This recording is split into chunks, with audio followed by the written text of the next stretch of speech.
வியாழக்கிழமை காலையில் நம்ம வீட்டுக்கு பக்கத்தில் இருக்கக்கூடிய விநாயகர் கோயிலில் வந்து பார்த்திங்கன்னா கும்பாபிஷேகம் மாதிரி ஒரு யாக பூஜை வந்து ஒரு 3 நாள் நிகழ்ச்சியாக வந்து செஞ்சு ஏற்பாடு பண்ணியிருந்தாங்க. ஸோ அதுக்காக வந்து பார்த்திங்கன்னா வீடெல்லாம் க்ளீன் பண்ண வேண்டியது இருந்தது. கோயிலுக்கு போகலாம் அப்படின்னு சொல்லிட்டு அம்மா வந்து பெட்ரூமெல்லாம் எடுத்து திங்ஸ் எல்லாம் வெளியே வச்சுட்டு ஃபுல்லாகவே மாப் பண்ணி க்ளீன் பண்ணி கொடுத்துட்டா. இந்த மாதிரி 2 பேரும் ஷேர் பண்ணி செய்யும்போது கண்டிப்பாக வேலை எல்லாமே கொஞ்சம் கம்மியாகும். ரொம்பவே ஹெல்ப்ஃபுல்லாக இருந்தது.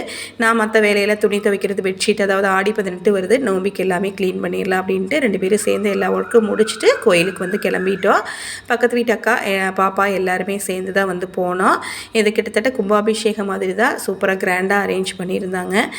பார்க்கவே ரொம்ப மனசுக்கு பாசிட்டிவ் வைப்ஸாக இருந்தது. கொஞ்சம் நேரம் அங்கேயே டைம் ஸ்பெண்ட் பண்ணிவிட்டு டின்னரும் அங்கேயே வந்து ப்ரொவைட் பண்ணாங்க. கோயிலுக்கு போயிட்டு நம்ம பிரசாதம் சாப்பிடாம வருவோமா? கண்டிப்பாக இல்லை. ஸோ அங்கேயே சாம்பார் சாதம், இட்லியெல்லாம் வந்து கொடுத்தாங்க. சூப்பராக வந்து டின்னர் முடிச்சுட்டு திருப்தியாக வந்தாச்சு.